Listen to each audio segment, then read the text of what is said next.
তো hello guys, আমি শুভ আর তোমরা দেখছো আমার ইউটিউব চ্যানেল রিয়াকশন বাই শুভ। তো আজকে আমরা যেটা নিয়ে কথা বলবো বা যেটা নিয়ে আলোচনা করবো সেটা হচ্ছে দেবা।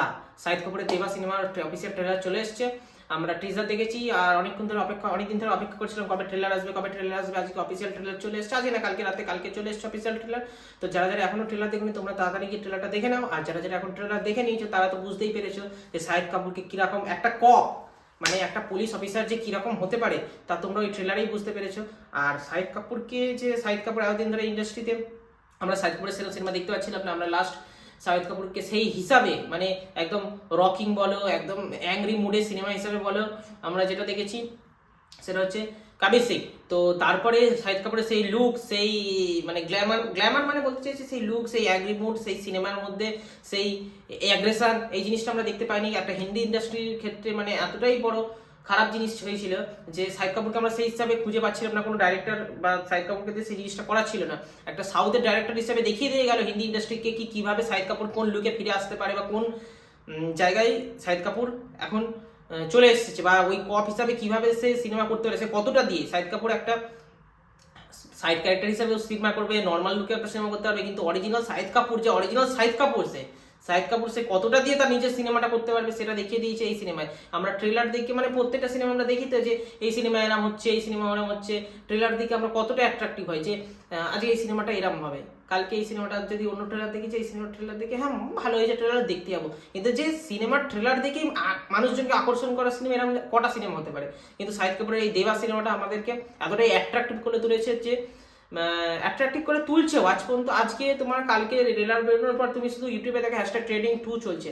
তো তার মানে কি, মানে মানুষজন এটাকে দেখছে, মানুষজন এটাকে নিচ্ছে। তো দেবা 31শে জানুয়ারি তো দেখলাম সিনেমা হলে 31শে জানুয়ারি চলে আসছে। তো যারা 31শে জানুয়ারি সিনেমা হলে দেবা চলে এসছে, প্রি হল শো বুকিং হবে, এখনো শুরু হয়নি, যবে থেকে শুরু হবে। আমি তো ফার্স্ট শো দেখবো, তোমরা দেখো কারা কারা কি দেখবে। আর তোমরাও তাড়াতাড়ি সিনেমাটা দেখো, কারণ এটা আমি তোমাদের আগেও বলেছি, এখনো বলছি যে 2025 কাঁপবে। 2025 সিনেমার জগতে ব্লকবাস্টার হিট হবে।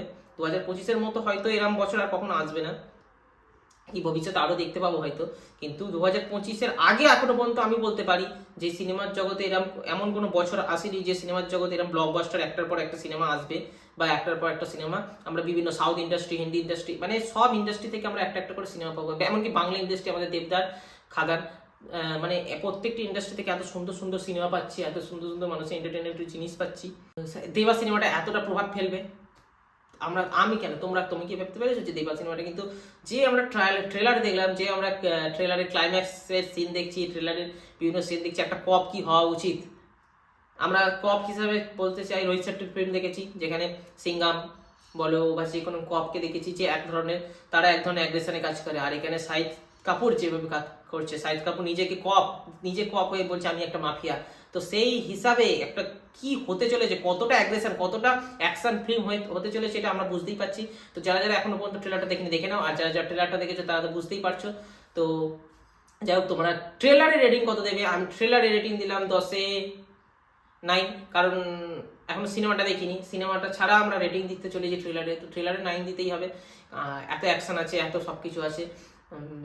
আর যারা বলছিলে যে শাহিদ কাপুর অনেক তলানিতে চলে গেছে, শাহিদ কাপুরের এখন আর সেই লেভেল নেই, শাহিদ কাপুরের কবির সিং হয়ে গেছে, সেটা একটা লেভেল চলে গেছে। আগে শাহিদ কাপুরকে আমরা অনেক সিনেমায় অভিনয় করতে দেখতে পেরেছি, মানে গানে নাচ দিতে পেরেছি, আর রাজকুমার থেকে শুরু করে আরও ধরো না অনেক আগেকার সিনেমা, কারিনা কাপুরের সাথে সিনেমা।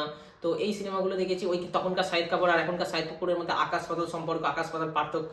তখন যে শাহিদ কাপুর যে ফিল্মগুলো করতো আমরা সেই ফিল্মগুলো দেখে অভ্যস্ত ছিলাম। তারপরে শাহিদ কাপুর হঠাৎ করে যে নতুন ফিল্মে এসছে, ফিল্মে করেছে, সেই ফিল্ম দেখার পর আমরা ভাবতে পারিনি যে শাহিদ কাপুর এরকম রকমের ফিল্ম করতে পারে। কিন্তু তারপর এখন আমরা চাই যে শাহিদ কাপুর যেন ওরকম ফিল্ম করে, আমরা কিন্তু ওরকম রকম ফিল্ম পাচ্ছিলাম না। তো আমরা আশা করছি দেবাতে পাবো, সম্পূর্ণরূপে পাবো। আর আমরা সবাই দেখতেও চাই। তো দেবার জন্য সবাইকে, মানে দেবার জন্য একদম বেস্ট অফ লাক সবার তরফ থেকে, আমার তরফ থেকে বেস্ট অফ লাক। আর এটাও বলতে চাই যে 31 তারিখ সবার নিজের কাছে সিনেমা হল, দূরে সিনেমা হল, যে কোনো সিনেমা হলে গিয়ে দেবাটা দেখো, আমরাও দেখবো, আমিও দেখবো। আর কি আর বলতে চাই যে আমার ইউটিউব চ্যানেল গ্রো হচ্ছে, তোমরাও আমাদের ইউটিউব চ্যানেলের সদস্য হয়ে গেছো, তোমরা আমাদের মেম্বার হয়ে গেছে সম্ভবত, তো আমার ইউটিউব চ্যানেলটাকে তোমরা সাবস্ক্রাইব করে দাও। আর যারা যারা এখনো সাবস্ক্রাইব করেনি সাবস্ক্রাইব করে দাও, আর যারা যারা সাবস্ক্রাইব করেছে তাদের অসংখ্য অসংখ্য অসংখ্য ধন্যবাদ। আর তোমরা দেখো, শেয়ার করো, লাইক করো, সাবস্ক্রাইব করো, আর দেখা হচ্ছে সামনের ভিডিও।